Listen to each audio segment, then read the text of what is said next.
बांग्लादेश के मामलात हसीना वाजिद साहिबा की रुखसती के बाद से काफ़ी चेंजेस आ रही हैं उसमें पॉलिसी में। अभी चाइना का 4 दिन का विजिट था डॉक्टर मोहम्मद यूनुस साहब का, जो वहाँ के एडवाइज़र हैं, चीफ एडवाइज़र ऑफ गवर्नमेंट। उन्होंने वहाँ चाइना में एक बात की 7 सिस्टर्स स्टेट्स के हवाले से, और जिसके बाद इंडिया में बहुत तूफान बरपा है।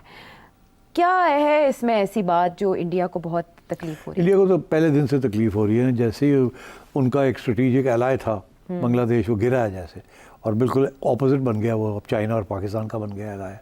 तो अब इंडिया तो जो कहते हैं कन्वल्शंस में है, बहुत तकलीफ हो रही है, मरोड़ उठ रहे हैं, बहुत ज़्यादा तकलीफ हो रही है कि ये हुआ क्या है। हाँ। और वहाँ बहुत से सवाल किए जा रहे हैं कि हमें पता भी नहीं चला, और ये हो गया है, हसीना उड़ गई। हाँ। और उसके बाद प्रो पाकिस्तान पार्टी आ गई है, और वो अब प्रो चाइना भी बन गई है, और चाइना से अब वो इन्वेस्टमेंट्स भी ले रही है। तो चाइना का तो बिल्कुल बहुत बड़ा स्टेक बनने जा रहा है बांग्लादेश में। और बांग्लादेश जो है वो अब आंखें दिखानी शुरू कर दी हैं, उसने उकसाना शुरू कर दिया है उस 7 सिस्टर्स को। हाँ। और कह रहा है कि ये we are the Bay of Bengal, हम गेटवे हैं, हम गेटवे हैं टू द 7 सिस्टर्स। उनको उकसा रहे हैं। हाँ। कि आप बगावत करें, आइडिया दे रहे हैं। हाँ, आइडिया दे रहे हैं।